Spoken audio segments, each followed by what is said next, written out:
Cinematografia, episódio 23, o primeiro de 2026. Gravando. Bem-vindos ao primeiro Cinematografia de 2026. Ou seja, a gente está comemorando... A gente está perto do primeiro ano? Não está ainda, né? Olha, eu estava pensando sobre isso esses dias.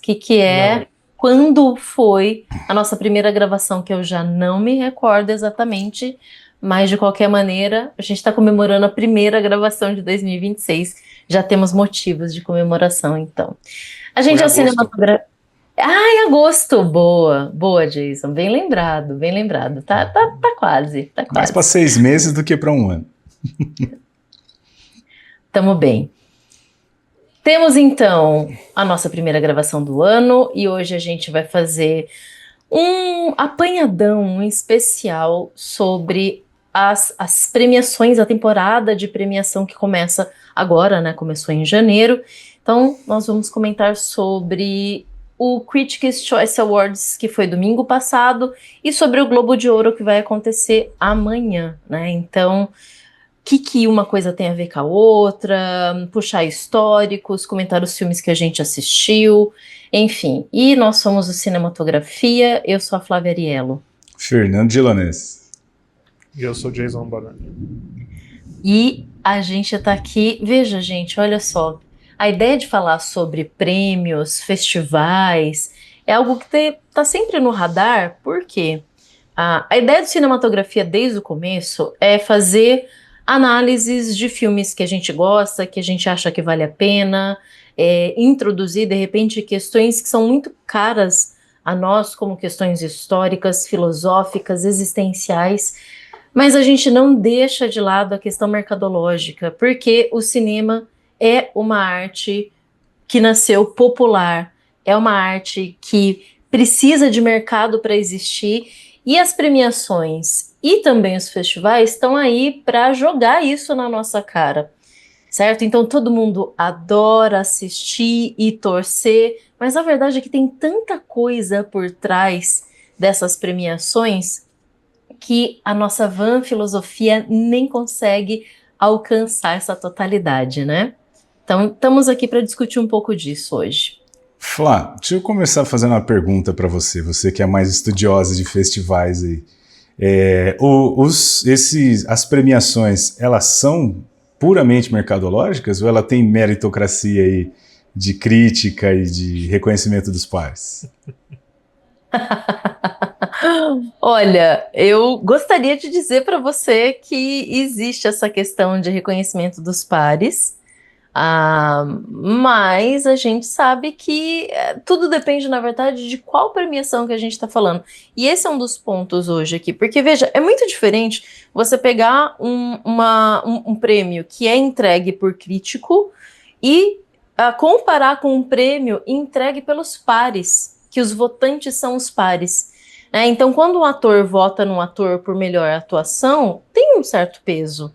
E obviamente que tem muito ego, tem um monte de coisa envolvida.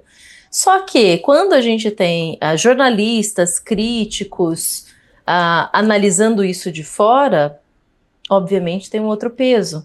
Inclusive o do marketing, a área do Jason, né? Inclusive o da propaganda, né? Inclusive o da bilheteria. Então, veja, são tantos fatores que vão dizer pra gente, olha, esse filme merece ou não merece. Por isso que eu digo, a gente está aqui, de repente falando, olha, esse é meu favorito, esse filme merece, por conta disso a gente vai ficar discutindo aqui quem que é o melhor, mas a verdade é que isso daqui não serve para absolutamente nada, porque quem manda é o mercado. Uhum. Não sei isso aí tem um...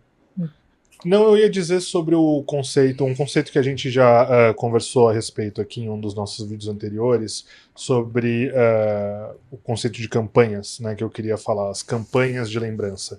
Porque um filme, para ele ser considerado pelo corpo votante de uma determinada premiação, ele precisa passar por não só o lançamento do filme em si, nos Estados Unidos e ao redor do mundo também, a partir de uma quantidade de salas específica, né, um número específico ali, como também ele necessita do que chama-se de campanhas de lembrança, que foi um conceito meio que consolidado ali no Oscar, se não me engano, de 94, né, com o Shakespeare Apaixonado, a partir de toda a influência ali, todo o impulsionamento do Harvey Weinstein, que, ao, entre aspas, comprar o corpo votante com presentes, com jantares, com relógios caríssimos, ele fez com que aumentasse a consideração para com o filme, e, portanto, o filme viria realmente a ganhar o Oscar de melhor filme naquele ano, né? Então isso consolida, edifica, né, traz solidez ao conceito de campanha de lembrança, que é um conceito de marketing, na verdade, sobre a lembrança da marca, né? Ou seja, você tende a comprar muito mais de uma marca, não só que você confia, mas da qual você lembra da existência.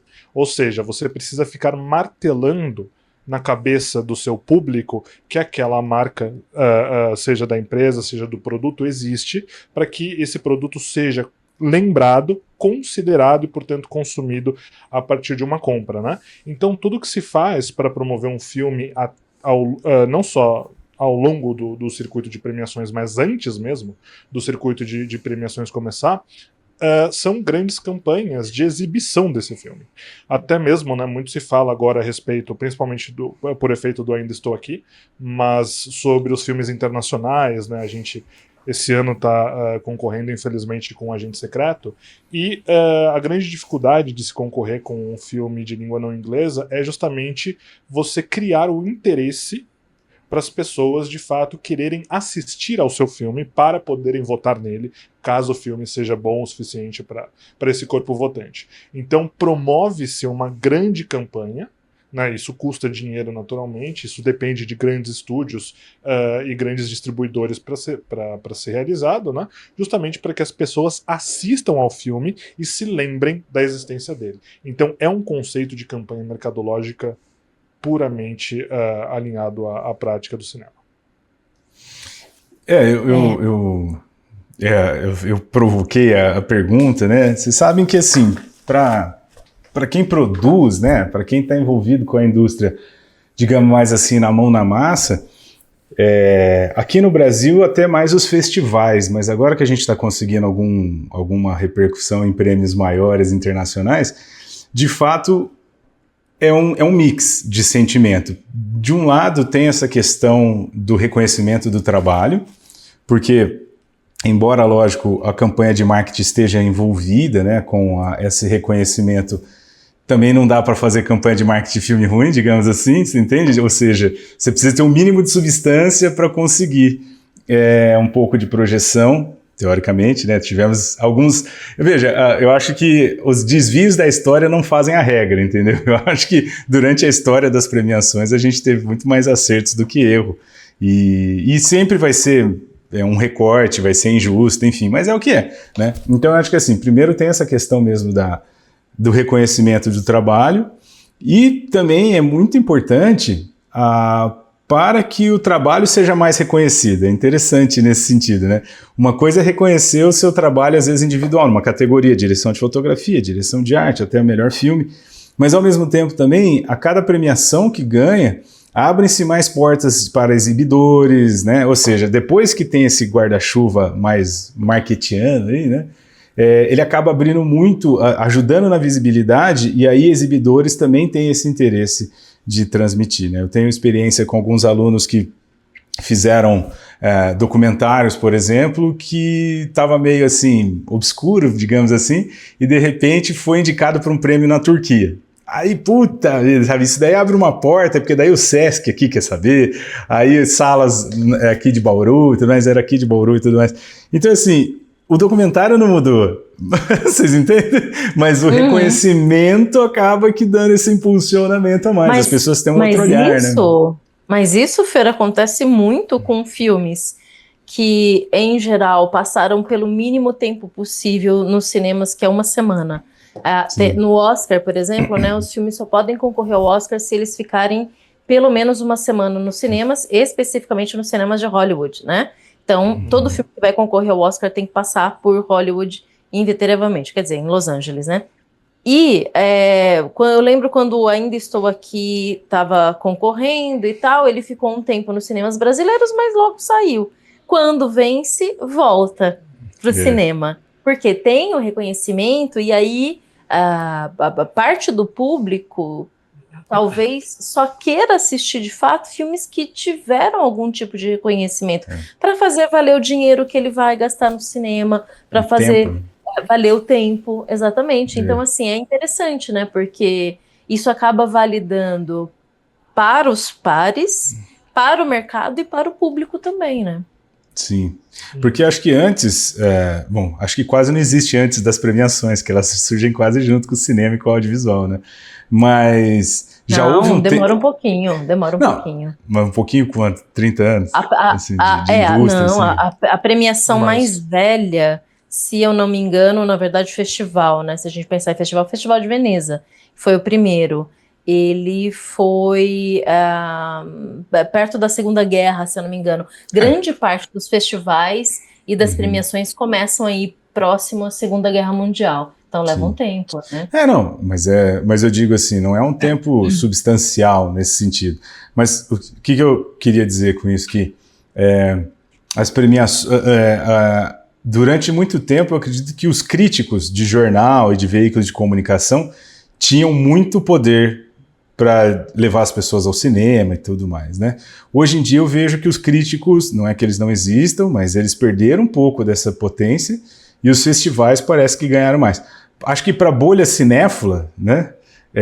Eu acho que os críticos ainda têm uma repercussão muito grande. Agora, quando a gente pensa no grande público, digamos, furando essa bolha de quem ama cinema, a galera que vê cinema como mais um entretenimento do dia a dia, aí os festivais têm um papel muito relevante. Porque, vamos lá, tem muita gente que não deve acompanhar a coluna de cinema da Folha de São Paulo, mas ele sabe quem tá pro Oscar, quem tá pro Globo de Ouro, não sei o que é legal.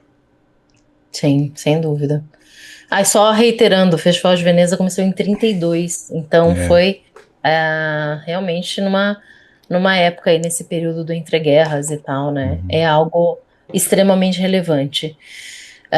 Bom, falando nisso, então, como a gente vai falar de duas premiações, porque olha, janeiro é o start nas premiações em geral que a gente tem que vão ocorrendo ao longo do ano, vai tudo até mais ou menos aí metade do ano, são inúmeras premiações distintas, festivais distintos também, e a gente começa então com o Critics' Choice Awards, e é interessante porque assim, de tempos em tempos, às vezes começa com o Globo de Ouro, às vezes com o Critics' Choice, então eles vão oscilando aí, mas os dois sempre ou na primeira ou na segunda semana de janeiro.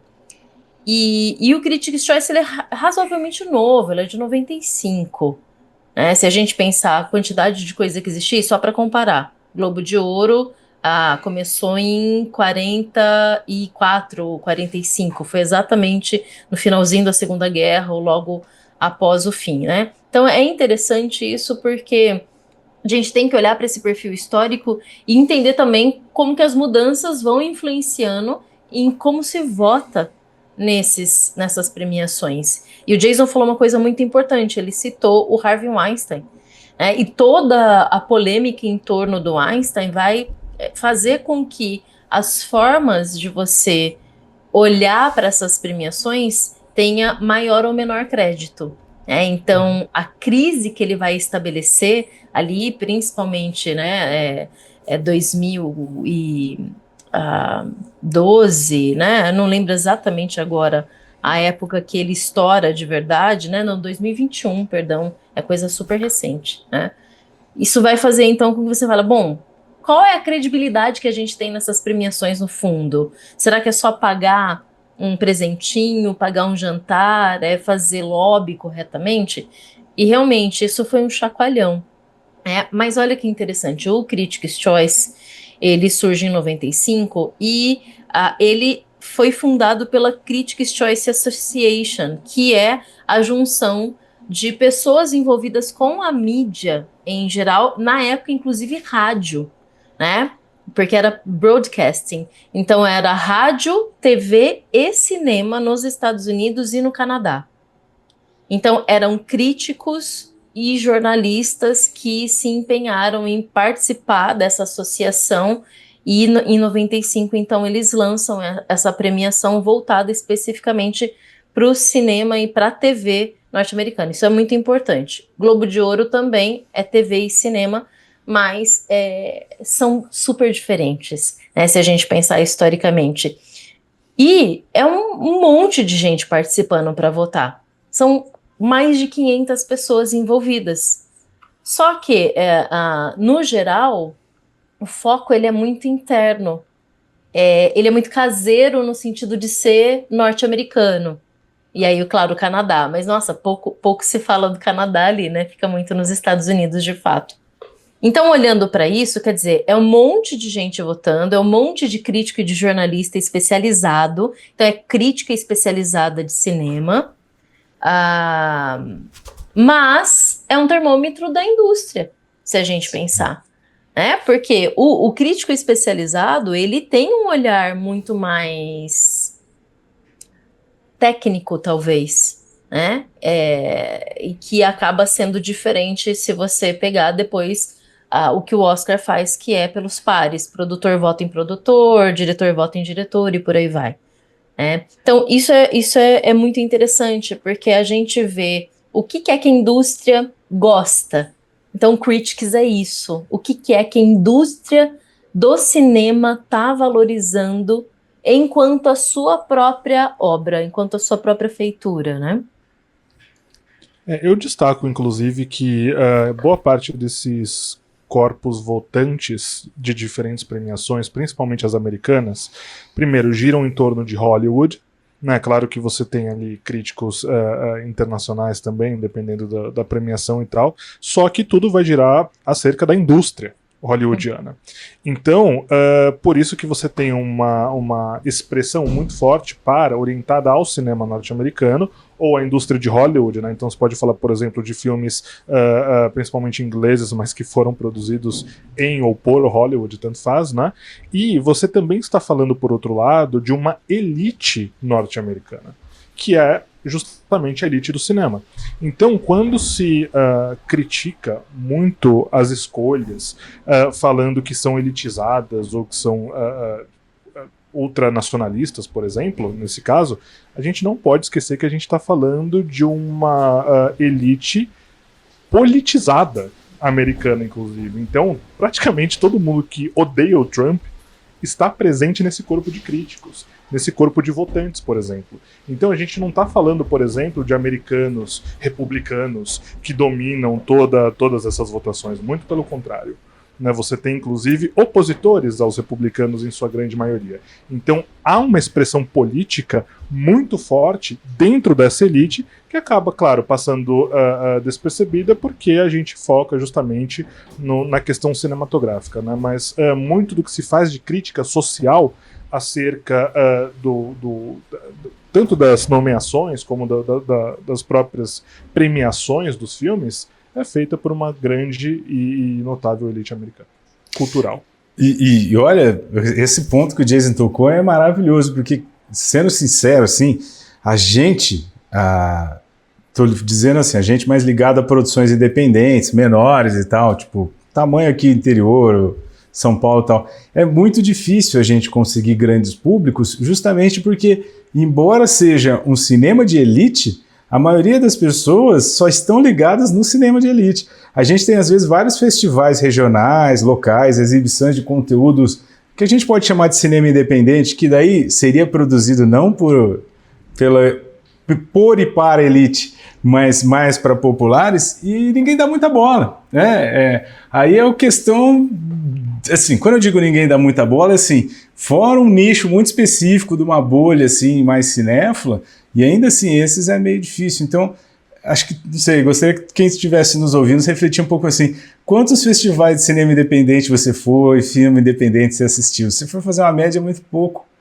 E aí, eu acho que esse comentário do Jason é muito interessante, assim, é uma arte de elite feita pela elite e quase que para a elite, é que na verdade tem um ramo que tenta pegar os populares também, mas se vê muito como superior. E vamos lá, Só recentemente foi democratizado o processo de produção com a digitalização. Antes, para você fazer um filme, cada magazine era $3.000. Até hoje, $3.000 é caro, entendeu? O magazine é onde fica o rolo de filme e tal.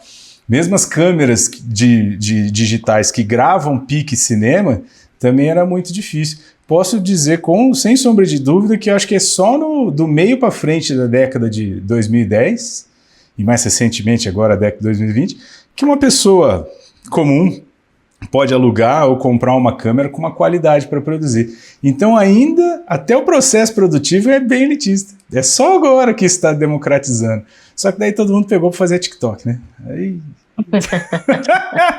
Ninguém tá fazendo grandes histórias com a tecnologia, infelizmente. Pois é. Não, tudo isso faz muito sentido, gente. Por isso que eu acho que é legal, né? Inclusive, dizer o seguinte: a gente tá aqui para fazer os comentários. Não necessariamente todas as análises de todas as premiações, de todos os vitoriosos aqui do Critics, né, e as nossas pretensões aqui no Globo de Ouro, mas para olhar e falar um pouco sobre como será que isso impacta na obra em si, na aceitação da obra, nessa divulgação, na popularização dessa obra, acima de tudo. Então, assim, a grande pergunta é: quem é que diz o que é um bom filme? É o crítico que vai dizer o que é um bom filme? São os historiadores da arte? São os próprios diretores e atores que participaram daquele filme? Ou é o público? Quem é que determina?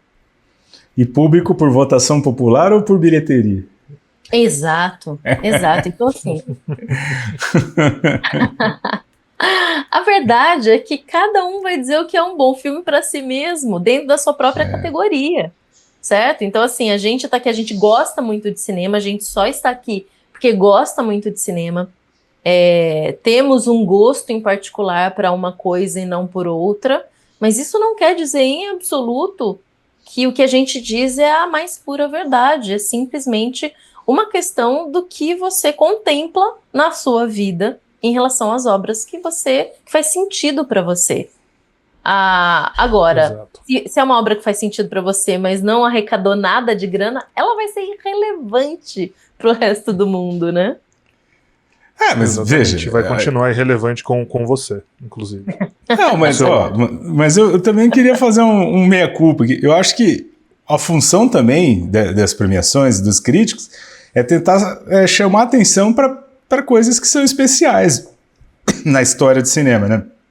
Vamos lá. Você pega a lista dos melhores filmes, dificilmente você fala: nossa, esse filme é um lixo. Acho que é difícil, entendeu? Então, assim, de alguma forma, eu sei que é meio que autogerido pela própria indústria, mas você tem um filme especial na cabeça quando a gente fala disso. Tem um filme, sim. Então, não, Fernando, é mentira. Tem um filme. Não, falei dificilmente, que não existe. Não, olha, e é recente, é do ano passado, é esse que você tá pensando, né, Jason? Com certeza, só podia ser. A gente vai falar o nome desse filme, porque eu acho que foi o pior filme que eu assisti na minha vida. E eu vi razoáveis números de filmes. E a gente tá falando aqui do Emília Pérez. É um lixo completo. E ele foi laureado por diferentes premiações e festivais. E a pergunta é: o que isso quer dizer? É sobre o filme? Exatamente. Vai, fala, Jason. Não, eu ia dizer que isso é um reflexo da elite cultural norte-americana que estávamos falando, que decidiu eleger o filme não pelo que ele é, mas por tudo que ele supostamente representaria, que é tudo menos o contexto sociopolítico mexicano. Tudo menos o México. Inclusive, eu acho que Conclave representou muito mais o México enquanto contexto de um mexicano do que o próprio Emília Pérez. Embora muita gente não goste de Conclave, principalmente os religiosos ou estudantes de religião, né? Mas eu achei um filme legal. Agora, estabelecido que não existe a verdade, que é basicamente o resumo do que a gente falou nos últimos 5 minutos aqui, a gente nunca vai fazer uma crítica a um filme. Primeiro, que não somos críticos, e segundo, porque pra gente não importa comparações e análises técnicas técnicas no sentido, não técnicas no sentido da produção, mas no sentido de você preencher uma ficha técnica do que compõe um filme bom, um filme ruim. Então, como as nossas ideias são abstratas a partir de valores contraditórios, o que importa pra gente é o que faz o filme bom para cada um de nós. Né? Então, por exemplo, para mim o que é um filme bom é um filme que conta uma história, um filme que tem algo a dizer coerentemente, independentemente se ele é feio, se ele é bonito, se ele é bem atuado, se ele não é bem atuado. Né? Então, muitas vezes você pode ter um filme excelente, porém com péssimas atuações. Ou, pelo contrário, você pode ter um filme ruim, mas com atuações excelentes. Né? Então, não tem como a gente cravar necessariamente o que é objetivamente um bom filme ou o melhor filme, né? A gente consegue falar de filmes ruins, como no caso de Emília Pérez, por exemplo, porque são filmes que erram em absolutamente tudo, são muito mais produtos do que expressões artísticas enquanto tal, né? Claro que você tem pessoas que trabalham ali para produzirem o filme, desde da equipe de limpeza das locações até o diretor, por exemplo, mas são coisas que são puramente comerciais. Muitos filmes de super-herói, não todos, nem a maioria, mas muitos filmes de super-herói, por exemplo, também são grandes produtos que servem para principalmente preencher uma veia de consumo nostálgica das pessoas, porque a gente sabe que a nostalgia dá dinheiro.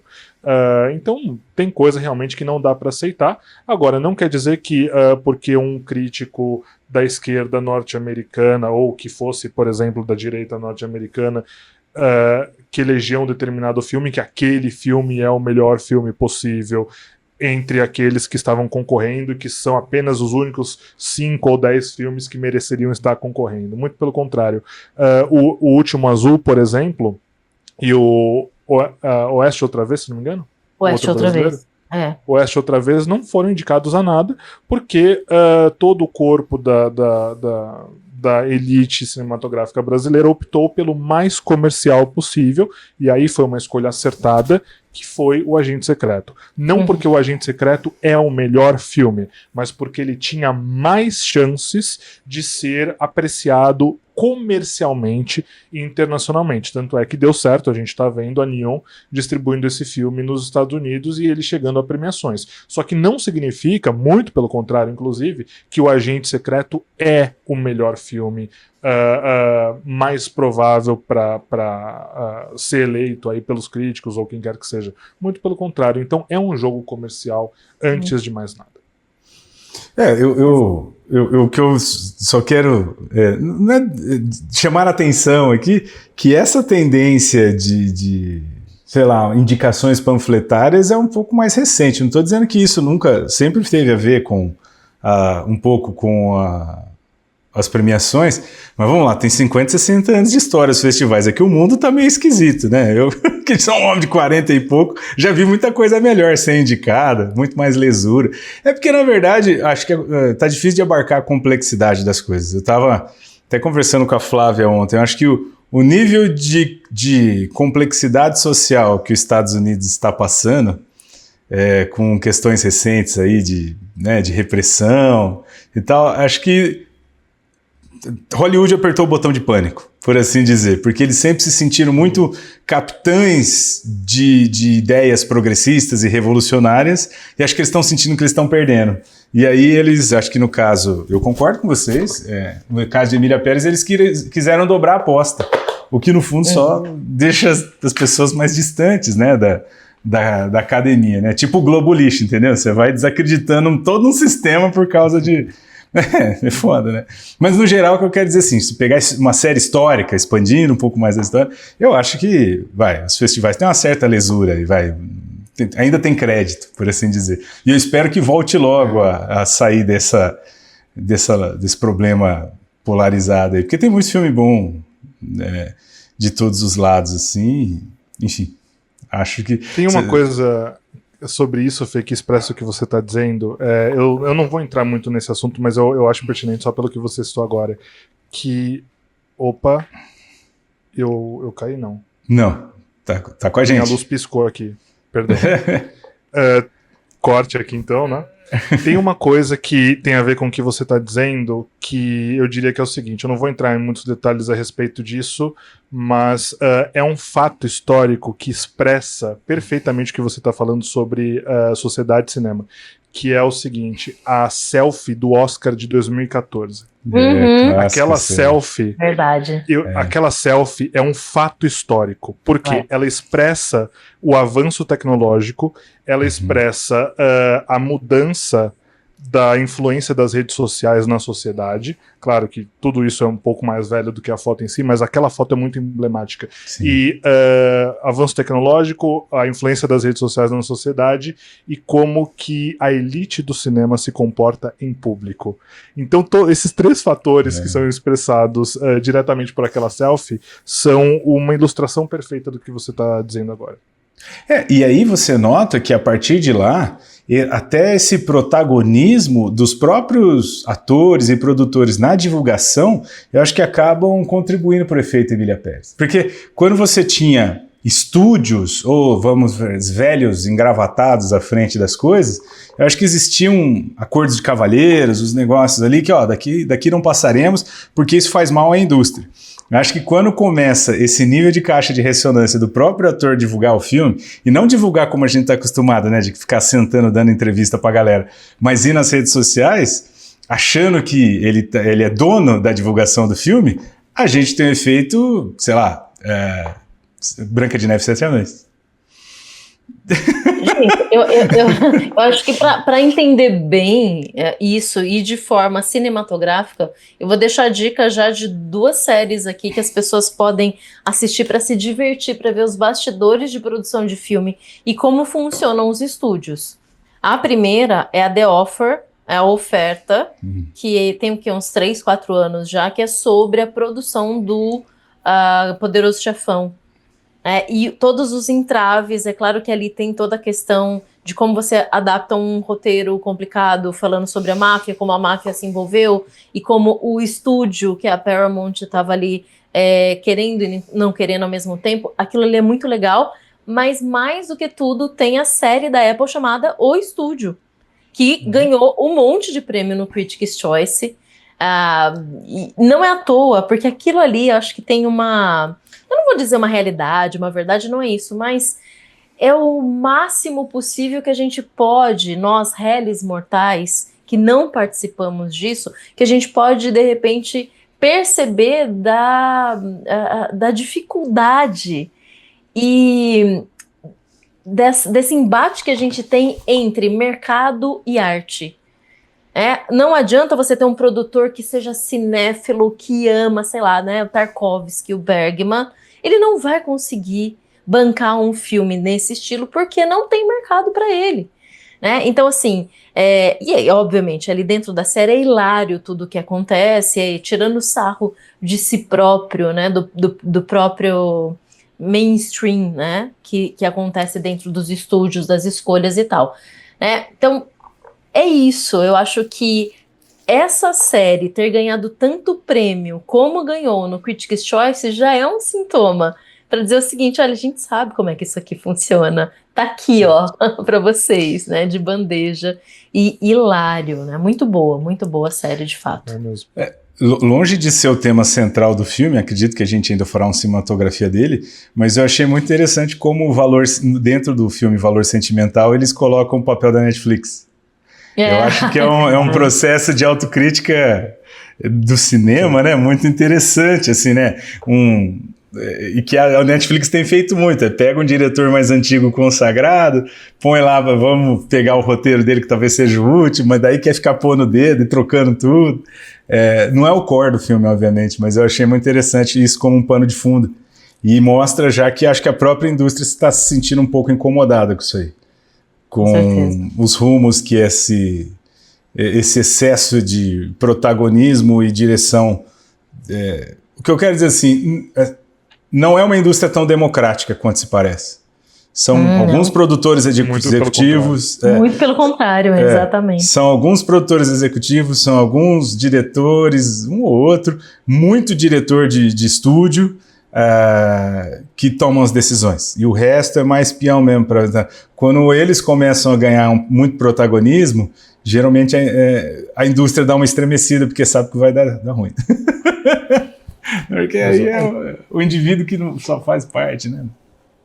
Vamos então aos vencedores do Critics' Choice para a gente dar uma passada por eles. And the Critics' Choice goes to...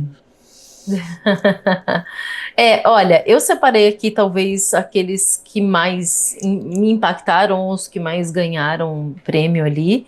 E eu começo falando de Pecadores, gente. 4 prêmios para Pecadores. Alguns já muito esperados, então o que ganhou? Tem uma premiação específica aqui no Critics que é atores jovens, a gente que está começando, enfim, né? E o Miles Calton ganhou essa premiação que eu acho que também não tinha para outra pessoa, de fato, é um papel extremamente relevante ali, que é o do menino, né, que vai, o bluseiro, né, ali. Então ele levou levou o roteiro original, que eu acho maravilhoso, obviamente, melhor elenco, porque tem prêmio de elenco, e, obviamente, talvez o mais esperado e o mais justo, melhor trilha sonora. Inclusive temos episódio aqui, hein? Busque aqui na nossa playlist, temos um só do Pecadores, The Sinners. Neste episódio dos Pecadores, inclusive, eu citei a importância desse elenco, que realmente é um elenco muito bom. Né? Profissionais assim que aparecem às vezes em uma única cena ou com poucas falas, e você vê que é de fato um elenco estelar no sentido do talento, não necessariamente do reconhecimento. Sim. E acho que faz sentido o ciclo, né, de melhor roteiro original e o melhor elenco. Você tem uma ótima história e pôs ótimas pessoas para interpretá-la. Eu acho que não é coincidência que ele ganhou os dois, porque também já vi filme com melhor elenco ter roteiro sofrido e não ir para frente, entendeu? Mas aí acho que... acontece. Mas eu achei que casou mesmo. E a trilha sonora é qualquer coisa também, né? É uma mistura de influências, tendências. Ludwig Göransson, eu não sei falar o nome dele porque não é americano nem brasileiro, né? É nórdico. Mas Ludwig Göransson, alguma coisa assim. Ele é o mesmo artista que fez a trilha sonora de Oppenheimer. Foi a primeira vez que eu conheci, ou pelo menos me dei conta de que ele fez aquele trabalho de fato. Ele é relativamente jovem, né? Tem 41 anos de idade. E, cara, que profissional talentoso, que músico talentoso, porque as trilhas que ele faz realmente são extraordinárias. Nesse sentido, eu queria chamar a atenção. Eu vejo que fazia tempo que eu não via tantos jovens concorrendo em diferentes categorias, né? Nós tivemos o nosso diretor de fotografia brasileiro concorrendo e ganhando. Esse é difícil, hein? Ludwig, eu não sei. O que o Jason falou? Desculpa, o nome é meio difícil. Então, assim, a academia geralmente era só medalhão antigo, não só a academia, né? Todas as premiações. E eu acho interessante estar se abrindo para o novo. Tudo bem, 40 anos não é zerado, mas só ganhava cabelo branco, entendeu? Fazia tempo que a gente não tinha novos entrantes, assim. A não ser atores, né? Atores, até por uma questão geracional, se reciclavam muito. Mas, Hans Zimmer tá concorrendo e, o cara tem 200 anos. Então, assim, não tô falando mal por causa disso, mas eu acho legal que a própria indústria esteja dando espaço para esses novos talentos em filmes importantes até que estão sendo premiados, né? Porque senão a gente não sai do ciclo, né? E a gente já tá em 2026, tem que ter carne nova mesmo, sangue novo.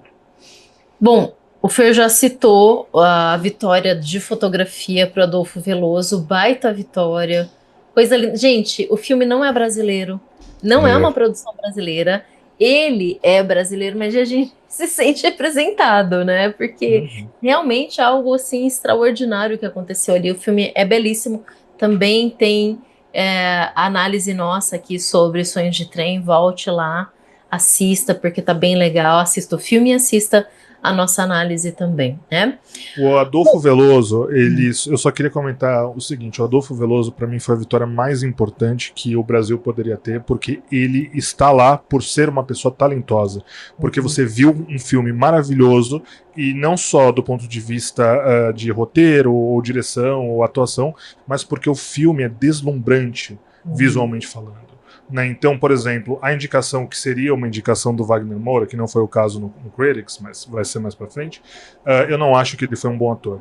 Agora, quando você olha para o trabalho do Adolfo Veloso, é um trabalho que é inquestionável porque você enxerga a beleza do talento dele.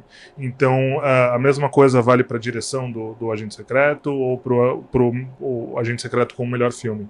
É debatível. Agora, aqui não. Aqui a gente está falando de algo que, enfim, é um trabalho irretocável e é unânime. Que belíssimo filme o Adolfo Veloso trouxe à vida com a cinematografia, que é o nome correto, numa tradução direta, não é só fotografia, que ele também é cinegrafista, né? É isso que um profissional de fotografia faz, mas a cinematografia dele é invejável. Nossa, eu fiquei muito feliz. Eu também. E é interessante que o prêmio se impôs, né? Não teve lobby, não é, não, sei lá, que o Brasil tá na moda, né? Porque o trabalho foi foda mesmo. Ele bateu o Sinners, cara, e a cinematografia, cara, a fotografia do Sinners é Exato, maravilhosa. Exato, cara, exato. Não, é até Frankenstein, né? Vamos lá, teve, né, alguma Sim. coisa de CGI e tal, mas também tem uma fotografia belíssima ali, né? É que eu acho que tanto Frankenstein quanto The Sinners, a cinematografia é belíssima, mas ela não conta tanto história quanto conta nos Sonhos de Trem. Eu acho que, para além do belo, e de fato é belo, é um ator, é um subtexto a direção de fotografia nos Sonhos de Trem. E aí não tem jeito, né? O cara, além de fotografar bem, conta a história com imagens, aí vai tomar banho, tem que ganhar mesmo. Ganhou. Lindíssimo. Bom, o outro filme que levou um monte de coisa foi o próprio Frankenstein. Também 4 premiações aqui, boa parte nessas categorias técnicas que alguns dizem categoria técnica é menor e tal. Gente, não existe cinema sem questões técnicas, né? Se você tirar iluminação, maquiagem e tal, a atuação em si, ela não vai se segurar, né? Bom, enfim. Então ali a gente teve ator coadjuvante para o Jacob Elordi, direção de arte, figurino e maquiagem. Não sei, gente, todas bem colocadas, talvez com exceção de ator coadjuvante. O Elordi ali como o monstro, tá legal, né? Tá bom, mas os competidores eram, poxa, concorrer ali com o Stellan Skarsgård, eu acho... Eu não gostei de nada. Difícil. Eu não gostei de nada. Nada. O filme poderia, na minha leitura, receber as indicações. Eu acho que o reconhecimento é importante, porque são 2 vitórias, né? Sempre da indicação e quando vence mesmo. Então, o reconhecimento tem sua relevância. Agora, eu não acho que esse filme merecia nenhuma dessas vitórias. Nem figurino, Jason? Não. Quem que você colocaria ali? Eu não lembro quais eram todos os indicados, mas se não me engano, o Cine foi indicado como o melhor figurino também, né? Sim, sim. Eu adorei o figurino. Maquiagem certamente também. Eu ia dizer isso, que o figurino de Sinners é bem interessante mesmo. Mas eu acho que assim, é esquisito falar por esse aspecto, né?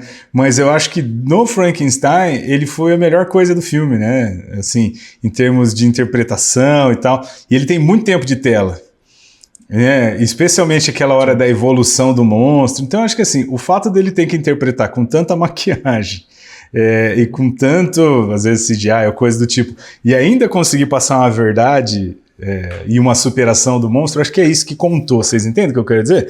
É a superação de como conseguir interpretar dentro desse buraco que é, sabe? A composição, né? Entendeu? Pô, você imagina, ele tava sempre... Bom, tem aquela coisa também que é 50 horas pra maquiar, então o pessoal fica com dó também, pô, o cara se esforçou, né? Tem um pouco disso também, vocês entendem? Eu acho que essa questão do tipo, pô, o cara teve que se esforçar muito pra tirar um leite de pedra, então, sei lá... Acho que conta a escala da dificuldade do que ele fez, não só do que fez finalmente. Não estou dizendo que isso é certo, mas Hollywood adora isso. Coisas que dão muito trabalho, é muito embaçado, eles premiam Hollywood, né? A indústria. Não é o caso ali, não é bem o que a gente chama de só Hollywood, mas eu acho que pode ter, eu acho que é por aí a premiação dele. Uhum. É possível. Realmente concorreu ali, ó, figurino, a Frankenstein, Hammett, Hedda, O Beijo da Mulher-Aranha, Pecadores e Wicked Parte 2, né? Exatamente. Figurino de Wicked é maravilhoso. Eu sei, eu não assisti o segundo, mas eu assisti o primeiro, né? E eles praticamente mantiveram a mesma produção, o mesmo tudo. É um figurino deslumbrante, ainda mais bonito do que Sinners, né? Não vi Hamnet, mas tá pau a pau ali na relação de construção de época, né? Em questão de qualidade de figurino, também não posso falar muito. Agora, eu entendi, Fê, o seu raciocínio, eu acho que você tá correto. Agora, é a partir disso que eu não consigo aprovar a vitória dele, porque ele não se perde no personagem. Como, por exemplo, o Pinguim, da série Pinguim, né, o inimigo do Batman ali da série do ano passado, que foi interpretado pelo Colin Farrell, e aquilo sim é um exemplo de uma atuação genial, e eu não exagero quando eu uso esse adjetivo, genial, de um ator que se perde por trás do próprio personagem, com maquiagem, enfim, com tudo que você tem direito ali, né, com cenário, essa coisa toda. Ali, vendo o Frankenstein, eu falava, puta, é o Jacob Elordi, eu não consigo desassociar ele. Não, sem dúvida. O filme favorito, né, que levou talvez aquelas premiações mais aguardadas, foi Uma Batalha Após a Outra, que foi zero fora do que estava sendo esperado, né? A gente já imaginava que isso fosse acontecer, então levou melhor filme, melhor diretor e roteiro adaptado, 3 grandes prêmios aí. Não sei, gente, vocês sabem que depois, assim, de digerir, né, a gente fez também vídeo aqui sobre o filme. Eu lembro do meu impacto durante o filme, enquanto eu assistia, uns dias depois, e hoje, passado aí já alguns meses, 1 mês ou mais, de fato o filme ficou. O impacto dele não diminuiu para mim em relação a isso. E olhando para os Estados Unidos atualmente, eu digo atualmente, tipo, dessa semana, eu acho que o filme faz muito sentido, e faz muito sentido ele ter ganhado várias premiações assim, provavelmente isso vai continuar acontecendo até o Oscar. E o Paul Thomas Anderson merece, acima de tudo, é um grande diretor. Eu sou bem suspeita para falar dele, porque eu gosto demais, né? Eu acho que o mesmo bode que o Jason tem do Agente Secreto, eu tenho do Uma Batalha Após a Outra. Sabe, eu não acho as interpretações mais magnânimas assim. Eu acho que o Paul Thomas Anderson muitas vezes trucou demais, pôs uns negócios na tela só para chocar porque não tinha sentido. Eu lembro que na nossa análise, inclusive, tem análise aqui também no Cinematografia, tem um trecho lá da menina que o cara volta, que não me desce. Sei lá, eu acho que assim, eu não sei até onde eu posso afirmar isso, afinal, não tenho menor relação com a galera, mas eu acho que é um filme feito para cair no gosto da esquerda americana. Você entende? Eu não vejo tanta originalidade no filme. Parece que ele é made for ganhar a atenção dessa academia sabendo. Eu não vejo tanta originalidade assim. É um pouco mais. Lembre-se que há uma certa crítica também em relação a isso, né? A esse espírito revolucionário, enfim, né? Então eu acho que ele conseguiu, obviamente, atrair as pessoas a partir disso e pela crítica que estava sendo feita, mas não deixou isso barato, eu quero dizer. Né? O que eu acho que eu quero dizer assim, é um filme muito de alegorias. Vamos dizer assim, é quase um cinema novo. Cada personagem representa um grupo, não é um indivíduo. E aí eu acho, entendeu? Tudo bem, é bonito. Quando foi feito lá no Cinema Novo, valia a pena. A gente tá em 2026, entendeu? Eu acho que não precisa ser tão... Acho que até pode ser explícito, mas acho que poderia ser mais bem construído. A personagem... Não sei se pode se dizer principal, né? Mas a mulher revolucionária lá, eu consigo ter zero empatia por ela. Mesmo antes da questão da traição, assim. Aquela cena dela barriguda com a metralhadora, depois ela, sabe, ter uma relação com o general. Cara, é umas coisas que, sei lá, é muito forçado, hein, mano? Sei lá, entendeu? Mas no quesito direção, eu acho que foi impecável. Ah, sim. Mas o roteiro é dele também? O roteiro é dele. Mas então não salva, não. Adaptação Porque às vezes ele podia estar salvando um roteiro mais ou menos. na mesma ótica que você falou anteriormente, faz sentido que o melhor filme tenha a melhor direção e, provavelmente, Sim. o melhor roteiro também, né?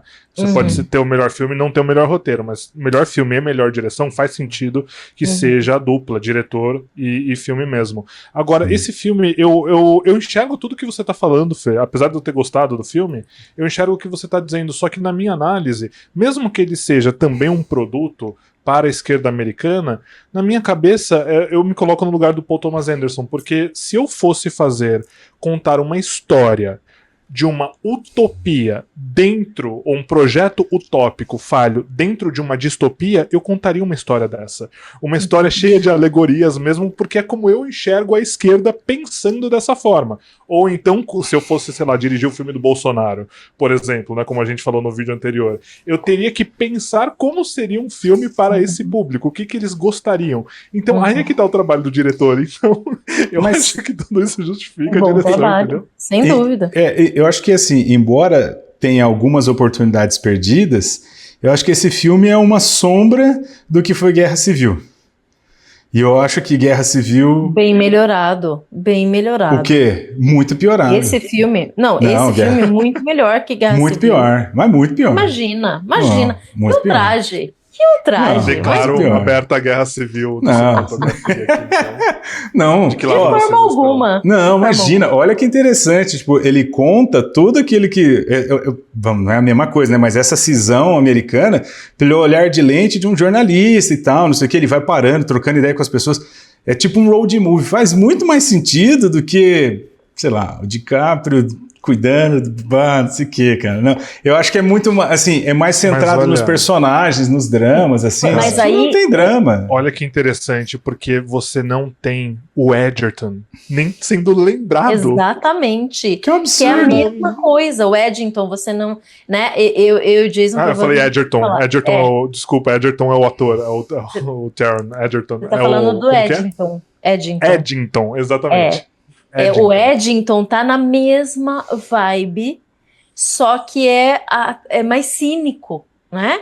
Ele é muito mais cínico nesse sentido. Uhum. Né? Agora, por quê? Porque o Paul Thomas Anderson, ele gosta realmente de contar histórias, os filmes são longos, às vezes são seccionados, então é uma outra narrativa. Então, de fato, existem metáforas, e eu acho que é por isso que isso encanta bastante, porque ele consegue unir dentro de uma única história, uma história longa, diga-se de passagem, mas ele consegue unir ali todas essas coisas que fazem dele um bom diretor, um bom contador de histórias. É isso que ele está fazendo. Diferente de Eddington, diferente de Guerra Civil. Muito. A diferença desses dois filmes, do Eddington e do Uma Batalha Após a Outra, que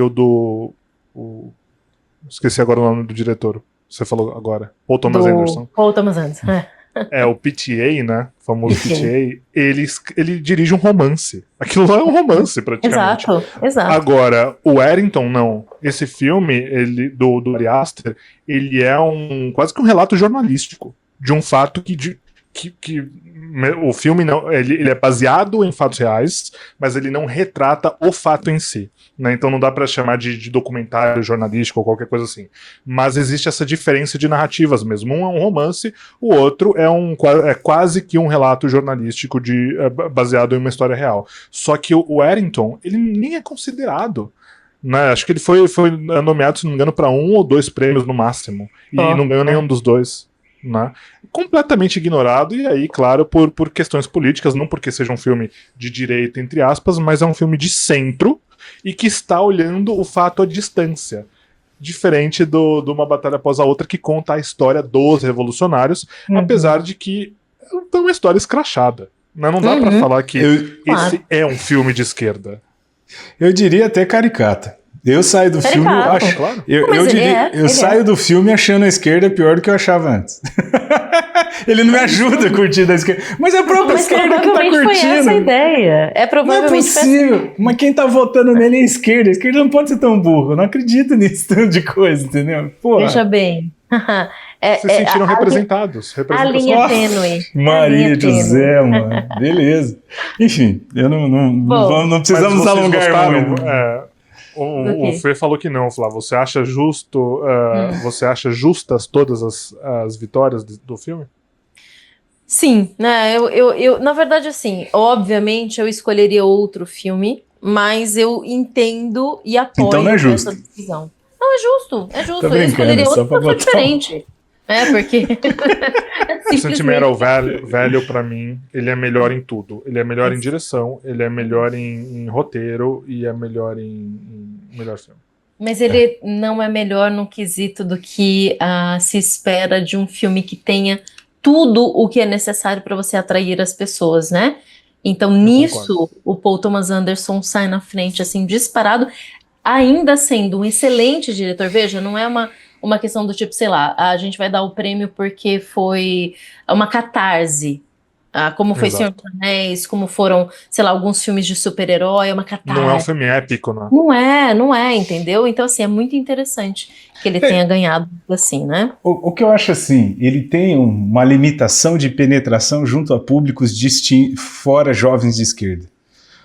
E um pouco mais, os revolucionários mais velha guarda. Eu não consigo ver, sei lá, minha mãe assistindo o filme achando da hora. Aí não dá. O filme tem que ser interessante para uma certa universalidade, senão ele vira nicho. Aí nicho eu não acho que pode ser premiado como melhor filme se ele só atende o nicho. Não, mas aí... Mas esse pode em particular foi mal de bilheteria. A gente Oi, tá Pedro? falando de um filme que foi mal de bilheteria. E faz todo sentido, porque ele foi porque ele foi politicamente posicionado para ser de esquerda. Eu não tô dizendo que foi o Paul Thomas Anderson que fez isso. Acho que a própria indústria entendeu que é um filme de esquerda. Eu vejo críticos, críticos amadores, tá? Em papos informais dizendo, olha, isso é um filme de esquerda. Eu não acho. Ele conta uma história de esquerda, mas ele não é um filme de esquerda. Tem uma grande diferença. Filme de esquerda é o que a gente faz aqui no Brasil. Aí sim. Então, ele ficou muito limitado desde o começo. E ele não conseguiu expandir. Então a gente não tá vendo nenhum embate de um filme excelente que conseguiu ser épico, como, por exemplo, o Duna, o primeiro Duna que concorreu ao melhor filme. Acho que o segundo também chegou a concorrer, se não me falha a memória, ano passado. Ano passado? Ou foi esse ano? Ou tá concorrendo agora? Acho que foi ano passado. E, portanto, você não tem esse apelo às massas, né? Agora, os últimos Oscars, os últimos Globos de Ouro também não tiveram blockbusters como melhores filmes, né? Ou então filmes épicos como melhores filmes. O Anora é um exemplo disso, por exemplo. Né? O próprio Conclave.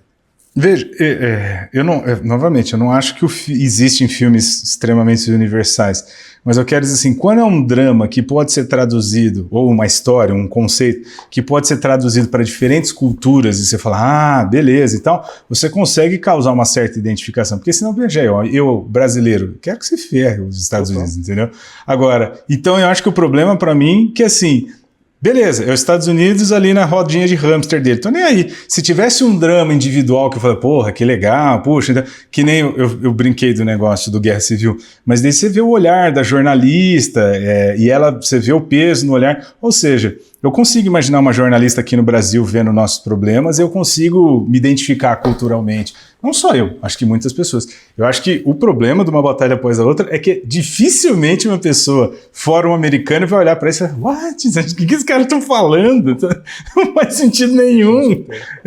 Eu acho que um europeu vai falar, o quê? O brasileiro vai falar, o quê? Tipo, é muito esquisito. Os americanos recusaram a distribuição do Tropa de Elite porque pensaram que fosse uma distopia. O Tropa de Elite falando, imagina, como que a gente vai distribuir isso, entendeu? Tipo, é uma viagem, como o Brasil, por exemplo, né, o filme Brasil de 84.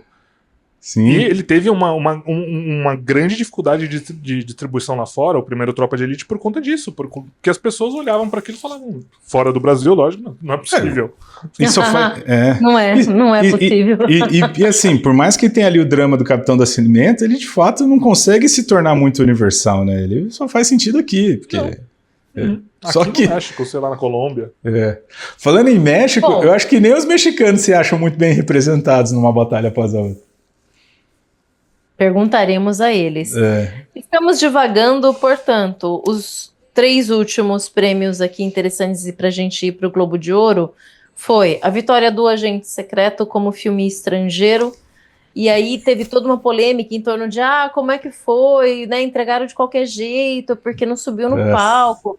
Gente, várias categorias não subiram no palco, várias categorias foram cortadas e tiveram o prêmio simplesmente anunciado e entregue. Então, assim, não foi um demérito, não foi pessoal, do tipo, foi contra o Brasil ou contra o Kleber e tal. Isso acontece em várias premiações dessas, principalmente as que são televisionadas dessa maneira, né? Para o prêmio não ficar muito longo, você entrega ali no cantinho, né? Ou de uma forma um pouco mais discreta, digamos assim, sem ter que subir no palco. E aí teve toda uma polêmica em torno disso. Veja, a gente ganhou, né? Que legal, super mérito, achei ótimo. Votaria nele? Apesar de eu ter gostado, não. Apesar de eu ter gostado, não votaria. Mas é isso, né? Ganhou, achei legal, né? E super topo.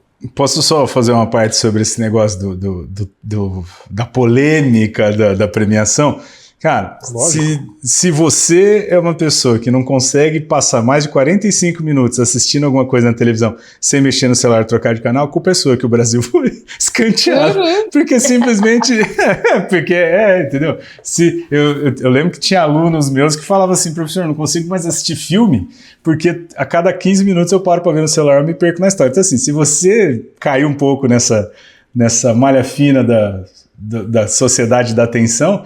A culpa é isso, cara. Não é que a galera, lógico, se fosse um produto que desse para se estender 2 horas, mostra todo mundo, fala todo mundo, mas as audiências caem muito, as pessoas não têm mais paciência e paciência. Né? Na verdade, todas essas premiações, principalmente o Oscar, antigamente tinha quase 4 horas de duração, certo? E é exatamente isso que tem acontecido. Você vai cortando porque as pessoas não têm mais paciência, ou tempo, ou o que quer que seja.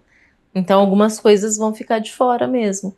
E, lembrando, esse é um prêmio voltado para os Estados Unidos, para a Norte América, certo? Então, os filmes estrangeiros, eles acabam, né, tendo uma coisa não tão interessante ali. Mas é engraçado, porque daí a hora de entregar o melhor filme, quem sobe ali é o Kleber Mendonça Filho e o Wagner Moura, fazem uma piada maravilhosa com isso, pronto. É muito Teve bom. Um palco da hora pra caralho. Foi lindo aquilo. É muito bom. Foi muito bom. Eu achei a piada do Wagner Moura muito boa, porque ele usa a palavra foreign.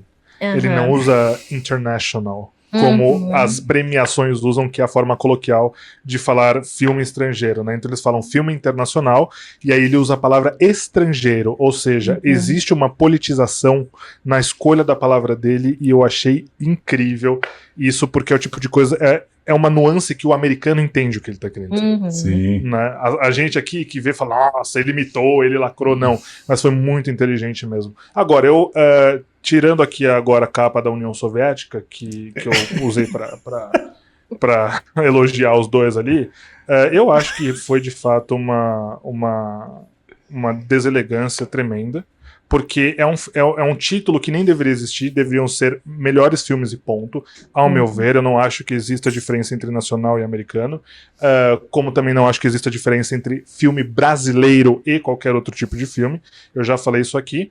Agora, o que me incomoda é a hipocrisia das pessoas falando, nossa, olha como eles tratam o brasileiro. Vá pro inferno, o nosso filme não deveria nem ter ganhado esse prêmio. Se fosse foi apenas um acidente, né, do Jafar Panahi, teria sido um desrespeito tamanho da mesma forma como foi conosco.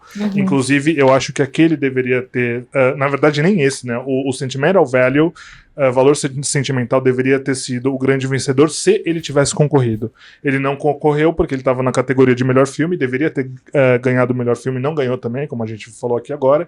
Só que o desrespeito não aconteceu porque foi um brasileiro, mas porque foi como foi, independentemente de quem tivesse ganhado. A gente não deveria ter ganhado esse prêmio e seria um desrespeito com qualquer outro filme que tivesse ganhado no nosso lugar. Eu concordo com o Jason, mas queria voltar a frisar. Esse, entre aspas, de desrespeito com a categoria, parte do desrespeito com o público de assistir premiações, de assistir coisas, entendeu? A paciência é muito curta. E aí, o que acontece? Esse prêmio custa dinheiro. Daí precisa vender cota de anunciante. Anunciante vai, Quem que, entendeu? É um problema atrás do outro. Então, Volta a piada. não, é uma confusão após a outra. O que eu quero dizer assim, eu concordo plenamente com isso, poderia ter sido qualquer um, e eu acho que, infelizmente, é o estado da arte. A única coisa que eu acho que poderia acontecer, e aí pensando em tecnologia, é uma transmissãozinha online, né? Aí assiste quem quer, mas não sei se eles tancam, isso né? vai começar a acontecer, né, no Oscar a partir de 2029. Nenhuma TV vai ter concessão, vai ser tudo por YouTube. Então, a partir de 29 acabou essa questão. Então, as coisas vão mudar muito, né? Não sei em relação às outras premiações, provavelmente elas devem seguir o mesmo percurso, né? Aí, coloque na sua agenda, porque em 2029 a gente vai comentar o Oscar ao vivo pra vocês, hein? A gente vai ter 50 milhões de inscritos até lá e, puta, vai ser uma cerimônia aqui com a Insider patrocinando a gente. Isso é uma loucura. Até porque, muito provavelmente, você vai ter que pagar pra assistir o Oscar daí, né? Vai ter que ter uma assinatura, um live stream do Oscar, entendeu? O mundo não tá fraco, não.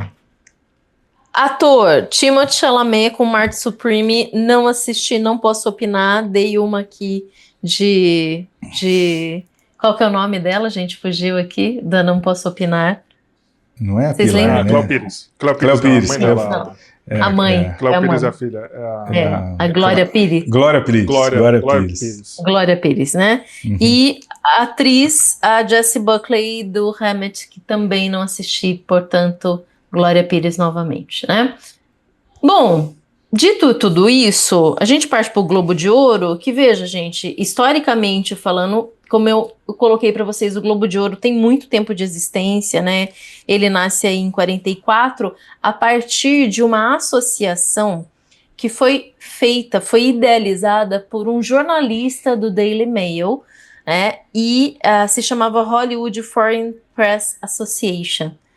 Então, é a Associação de Jornalistas da Imprensa Estrangeira de Hollywood.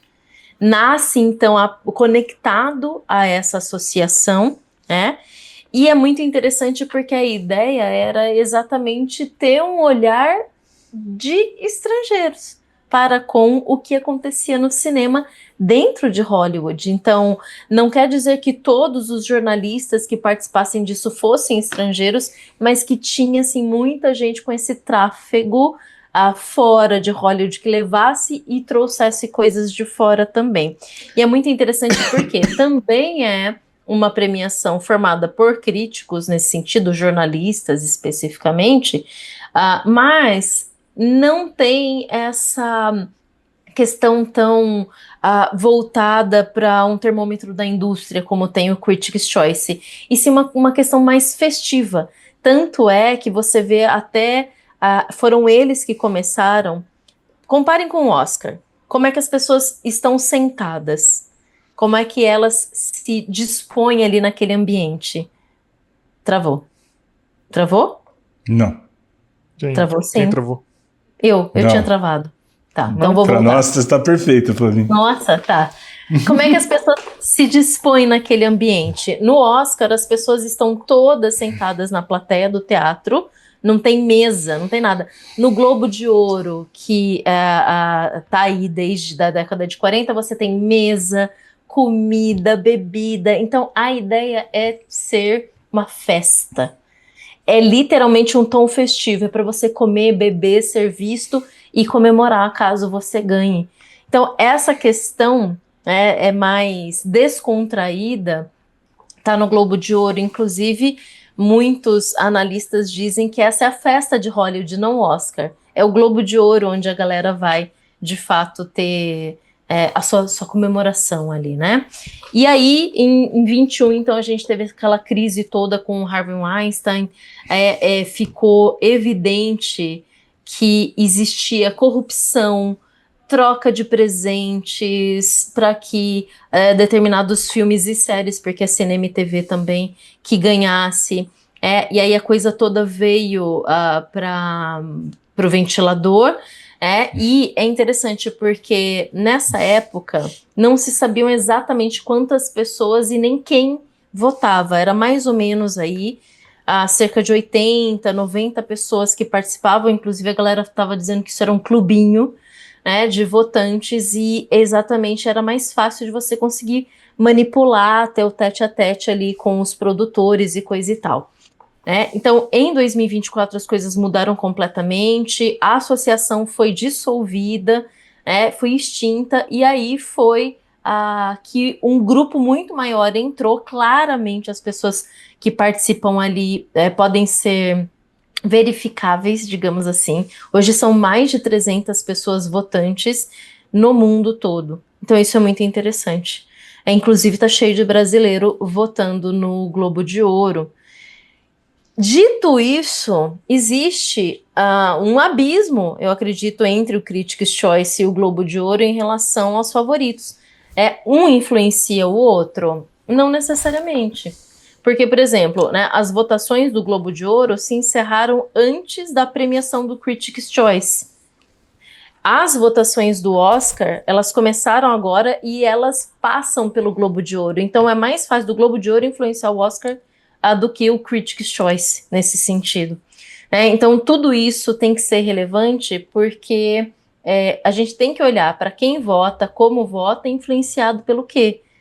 Mesmo porque a gente tem um monte de tempo entre a primeira premiação e o Oscar. São quase 2 meses aí. Aí o lobby corre solto para ver quem consegue estar mais presente na mídia, recebe e-mail, enfim. Campanhas. É campanha, é bem ostensivo mesmo, né? Então, nesse sentido, o Globo de Ouro, ele mudou muito, realmente, né, de 2024 para frente. Se a gente olhar, eu vou citar para vocês aqui os últimos vencedores. Gente, são sempre 2 vencedores, porque são 2 categorias, filme de comédia, filme de drama, certo? Então não tem E comédia geralmente é tudo que não é drama. Mais ou menos, porque Uma Batalha Após a Outra é considerada comédia. Ou seja... Então, mas o Sinners, por exemplo, drama, será? Não, o Sinners entra como comédia ou musical. Então comédia musical tá junto com o que não é drama. Nada a ver. Então é drama e o que não é drama. Drama e o que não é drama, Então só para vocês terem noção, né? Vou de 2023 para frente. Fabelmans ganhou em relação a comédia ou musical. E Banshees of Inisherin ganhou como drama. Um dos meus filmes favoritos. 24 ganha Pobres Criaturas em comédia e Oppenheimer em drama. 2025 foi caótico, né? Emília Pérez em musical ou comédia e O Brutalista em drama. 2 filmes que para mim não deveriam nem entrar na competição, né? Então, assim, o que esperar do Globo de Ouro? Quem é que está concorrendo e como está concorrendo? Será que as coisas vão se repetir em relação ao Critics' Choice? Eu acredito que algumas categorias sim, porque você tem esse reconhecimento técnico e tudo mais. Mas eu acho que a gente pode ter grandes chances aqui, inclusive até mesmo com Wagner Moura vencendo, né, na categoria de ator. Então, o Globo de Ouro é a melhor plataforma para o Wagner, para o Kleber, se for indicado, ou para o filme serem promovidos, porque isso intensifica as campanhas para o filme, ator, diretor, etc. Entendeu? Então eles ganham uma força muito grande, por isso que a visibilidade do Globo de Ouro é muito importante, não só o prêmio, claro, não só a nomeação, né, mas só a participação ali já ajuda bastante a gente. Sem dúvida. E lembrando que eu acho que as possibilidades de filmes estrangeiros ganharem uma categoria ou outra é grande exatamente porque a gente tem muita gente de fora participando, né? Como eu disse ali. Então, tanto o Wagner ganhar agora, quanto não só filmes estrangeiros, só para vocês terem noção, quem está concorrendo em filme de drama? Frankenstein, Hammett, It Was Just an Accident, Sentimental Value, Sinners e O Agente Secreto. Então, de todos esses, 3 são estrangeiros, ou seja, são não americanos, falados em língua não inglesa, certo? Então, existe uma possibilidade muito grande disso acontecer. Não só indicados como o melhor filme. Melhor filme, ponto. melhor filme, certo? Em comédia musical, temos Blue Moon, Bugônia, March Supreme, No Other Choice, que é coreano, a Nouvelle Vague, que é americano, né, apesar de se tratar de cinema francês, e Uma Batalha Após a Outra. Aqui acho que não tem dúvida, né, de quem vai ganhar. Acredito que Uma Batalha Após a Outra continue, né? Mas ali na categoria de drama, a coisa vai ser bem acirrada, de fato. E, bom, eu continuo torcendo pro Valor Sentimental, sem sombra de dúvida, né? Eu também. Eu sou bairrista, eu quero mais que Agente Secreto ganhe tudo nessa porra. Acontece o efeito da Fernandinha Torres, daí chega no Oscar já com outro olhar. Com certeza. Mas eu assisti o Valor Sentimental. Né? Eu assisti o Valor Sentimental, eu gostei. Não tanto quanto Agente Secreto, mas eu gostei. É longo o filme. A gente vai falar, né? Não vou adentrar. Falaremos. Gente, eu nem comentei, mas, por exemplo, né, a categoria de animação. Vou ter que assistir o K-pop Demon Hunters, né? Porque pelo jeito... Guerreiras do K-pop. Guerreiras do K-pop. Você assistiu, Jason? Não. Não, né? Eu acho que... Tenho raiva de K-Popper. Se você é K-Popper e tá nos ouvindo aqui, saiba que eu tenho raiva de você. Eu vou me reservar o direito de não assistir, não. Nada contra, mas é que eu sou de uma geração que a Coreia do Sul, Malemar fazia celular. Eu tenho curiosidade pra ver esse filme, na real. Eu odeio K-Popper, mas esse filme ele teve um apelo tão forte, até pra não K-Poppers, né? Pessoas como nós aqui. E como uma grande animação também pode se revelar realmente uma surpresa, né? Pode. Verei, quem sabe. Agora, filmes... Fala, Fer. Não, eu vou falar que é impressionante esse fenômeno da Coreia frente ao Japão, né? O Japão tá sumindo do radar, né, cara? Tipo, teve até aquele filme bonito sobre o limpador de banheiro lá, esqueci o nome. Perfect Days. Ele é japonês mesmo, né? Só que é do Wim Wenders, veja. O filme é falado em japonês, é filmado no Japão, mas é do Wim Wenders. Não é japonês. Então é alemão. É alemão. Exatamente. Mas de qualquer forma, assim, é impressionante a diferença da indústria cultural, né? Uma tá assim, tô dizendo que a outra tá caindo, né? Mas vamos lá, o Japão deu uma estabilizada. Muito louco. É que a Coreia investe muito na indústria cultural, mais do que o Japão. Né? Então eles têm muitos incentivos que ajudam. Agora, o fato é que depois do Parasita, a gente não viu nada, né? Nem o Mickey 17, né? Que foi um dos filmes do Bong Joon-ho aí, pós-Parasita, vingaram, mas, por outro lado, você tem a questão do K-pop no mundo, né, desde então, desde que explodiu de fato, isso tá numa crescente ainda, mas é interessante ver que isso resvalou agora numa animação, né? Não é num filme, sei lá, num documentário sobre uma banda K-pop. Eu lembrei do Japão justamente por causa disso. O Japão era mestre de animação, né? Vamos lá, né? Ainda veja bem. Não, ainda é. Quando eu digo era, no sentido assim, ainda, tipo assim, sempre entrava concorrendo e tal. Eu acho que é uma das primeiras animações coreanas. Só que é engraçado, porque quando você pensa em animação japonesa, você já pensa, sei lá, né, numa história, blá blá blá. Aí Guerreiras do K-pop, você fala assim, uai, o que tá acontecendo, né? Parece que eles entraram mais pro lado pop, né? E não do lado... Sabe o que pode ter, só para reflexão aqui, porque eu não quero perder essa sinapse que aconteceu na minha cabeça, mas sendo uma animação é dublado. Então isso pode ter facilitado o acesso e o alcance, principalmente se tratando de um público mais infantil ou infantilizado, né, nos dois casos. E até em outros locais, né? Tipo, os Estados Unidos não gostam muito de ler legenda, né? Então, exato. Não tá acostumado. Sem dúvida. A gente chama isso, né, dentro da sociologia, das relações internacionais, de onda coreana ou onda Hallyu, né, que é exatamente você ter um impacto gigantesco de injeção de grana, né, e cultural do próprio governo norte-coreano. Sul-coreano. Esse não, né? O sul-coreano na expansão das suas fronteiras, né? Falando em fronteiras, melhores filmes em língua não inglesa. É assim a categoria do Globo de Ouro, né? Língua não inglesa, faz sentido, né? It Was Just an Accident, e ele chega como... Ele é do Jafar Panahi, mas ele entra como filme francês. I No Other Choice, da Coreia do Sul, O Sentimental Value, da Noruega, Sirat, da Espanha, O Agente Secreto Nosso, e um da Tunísia, chamado The Voice of Hindi Rajab. Não ouvi falar nada desse filme, que é o único que eu não conheço de fato. Todos os outros estão no meu radar, né? Tem uma pergunta... Vale lembrar que o Panahi, ele tá exilado. Né? Ele foi ele na verdade não é que ele está exilado, né? Ele está exilado dentro do país, mas eu quero dizer que ele está exilado politicamente dentro do Irã. A gente sabe que, né, o Irã era um Irã antes do filme, e agora, mais recentemente, a gente está em outro Irã, né? Que essa é a questão que muito fascinante da história, né? A história continua acontecendo. Então, na verdade, o filme jamais seria enviado pelo Irã, justamente porque ele é um grande opositor da ditadura iraniana, né? Naturalmente. Então, a França enviou o filme, e é muito, muito bacana acompanhar isso. Sem dúvida, sem dúvida.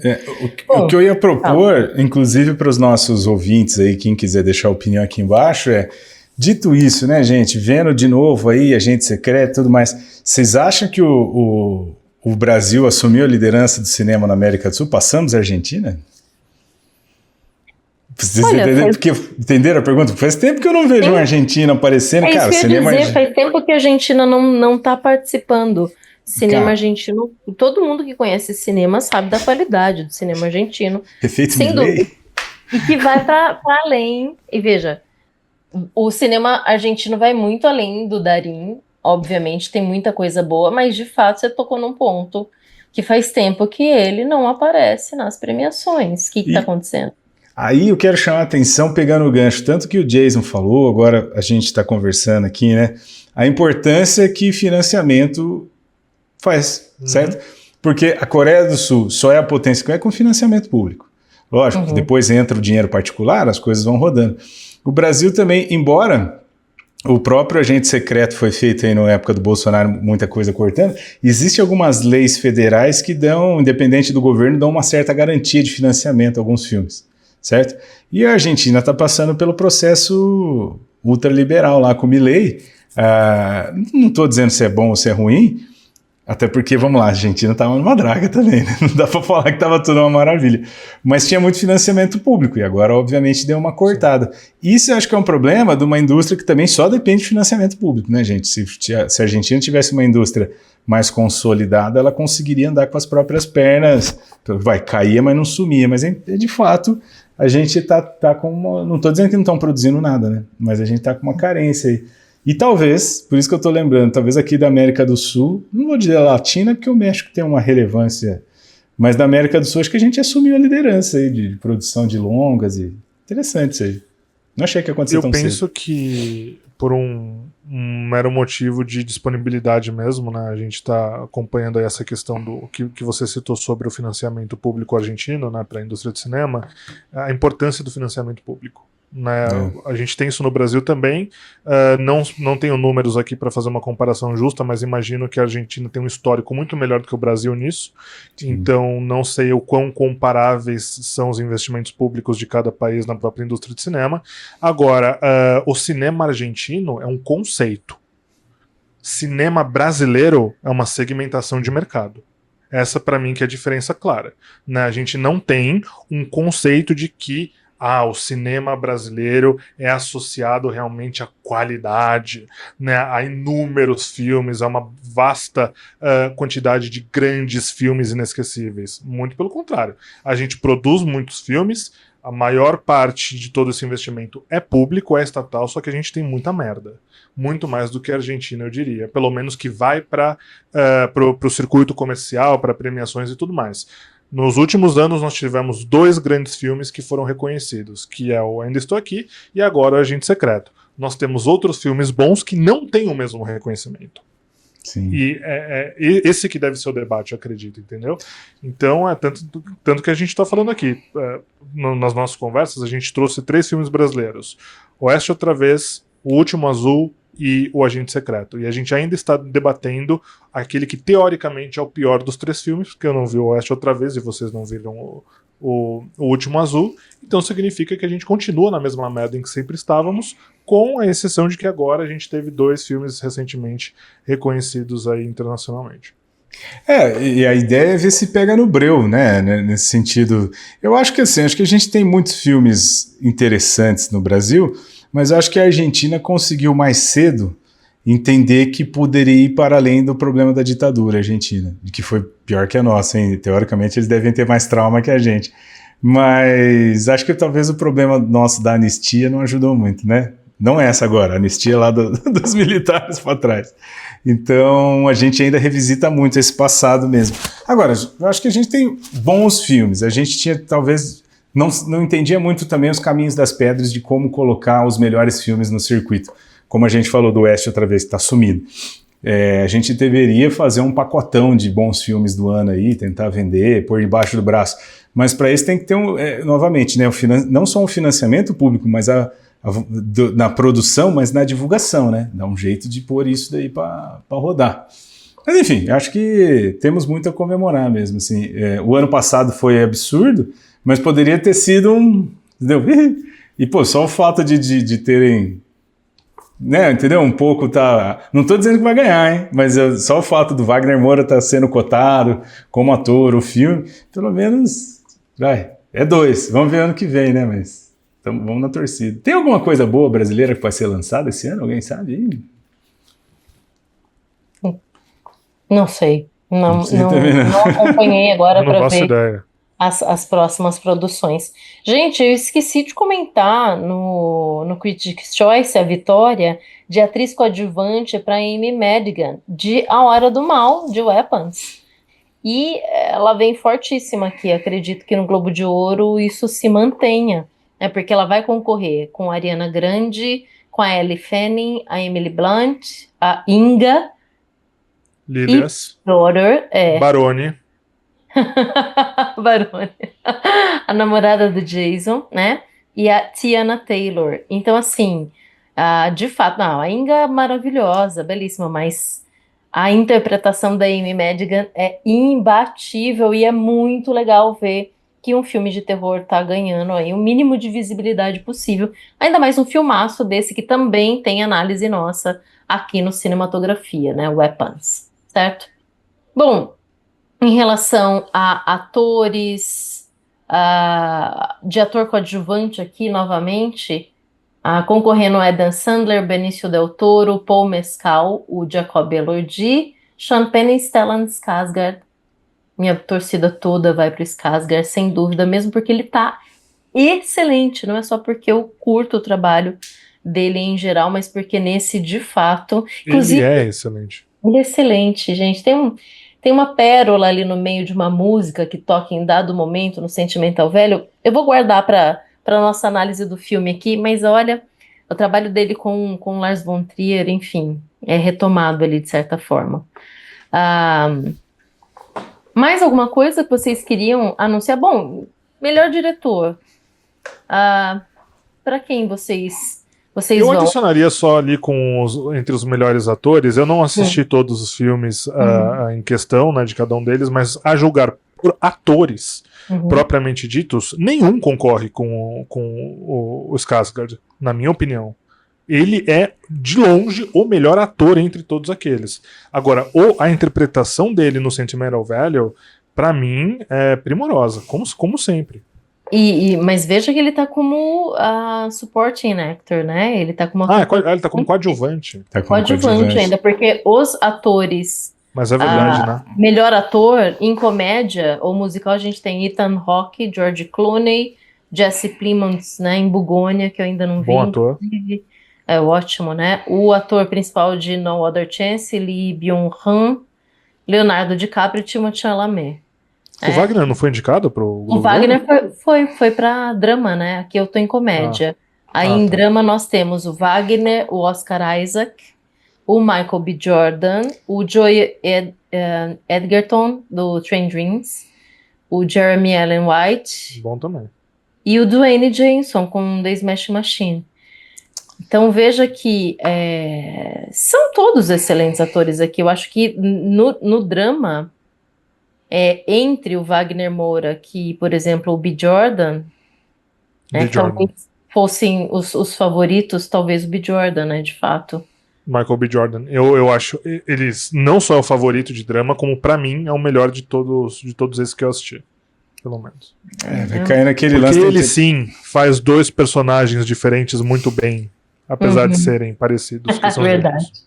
Verdade. Não, o fato de ter feito dois personagens que dá personalidade aos dois, assim, distintos, é interessante. Louvável, louvável.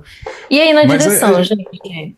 Diga, Fer. Não, só ia falar que o Jason tava falando sobre o melhor ator coadjuvante, né, pro...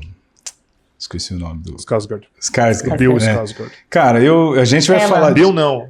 Stellan. Bill é o filho, Stellan um deles. A Stellan gente, a gente vai falar disso no episódio sobre, né, o filme. Mas eu acho que eu assisti outro filme, não é possível. Eu não acho que esse cara é o coadjuvante, né, Paulo? Pois é. Eu Como acho ele que ele é pode o ser principal, tá coadjuvante? ligado? Não é? Eu acho que ele é o coadjuvante, sim. Porque ele divide o papel principal com as duas meninas. São os três no papel principal, Sim. entendeu? Os três são principais Não. ali. Então viram todos Aí eu coadjuvantes. concordo com Então, você, mas... Mas como Não, mas ator, Mas a Ator, menina tá tem ele. concorrendo como atriz principal, não tá? atriz, tá sim. Então, porque entra uma como principal, outra como coadjuvante. É a estratégia para as duas Não, ganharem, entendeu? temos duas coadjuvantes ali. A Ellen Fanning também entra como coadjuvante. A Inga, a Ellen Fanning. Então e é aí, isso. dentro da categoria de melhor atriz, Aí entra a Renata, né? a Renate não está indicada. Ela não foi indicada? Não foi indicada. Como coadjuvante, não? Eu tenho uma questão. Não, ela entraria como principal. Como Ela não principal. foi indicada. Deixa eu ver, calma, desculpa. Não, mentira. Tava olhando errado. Foi sim. Renate entra no drama.